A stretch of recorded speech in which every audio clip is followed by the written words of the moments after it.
speaking there. But the sure mercies of David was talking about, you can look in the Psalms, there's several different verses in the Psalms that talk about the sure mercies of David. But the sure mercies of David would be more or less talking about how God promised David that he would raise up a seed in David's house, and that seed would sit on the throne for all eternity, and that all nations of the earth would be blessed through that seed. Okay? Now, the Jewish people were long since looking for that seed, right? That's the Messiah that would come. And so when Paul or Peter is talking about the sure mercies of David, unless memory serves me wrong, I believe they're also talking about the resurrection right around there.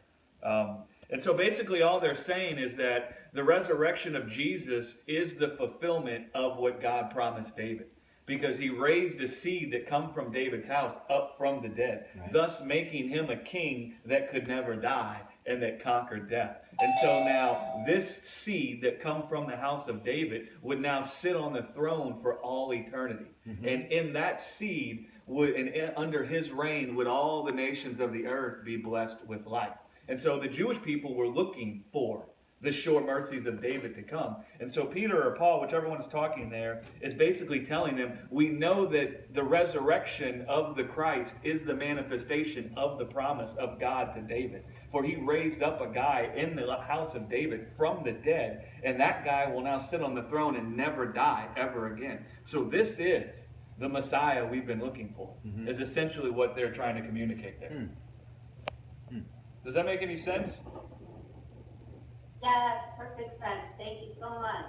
Hey, no problem. Yeah, as I read the verse, it says, and as concerning that he raised him from the dead. That's right. And that's how you would know that the guy, because before that you kind of think, well, how's a guy going to rule forever? Because everybody dies.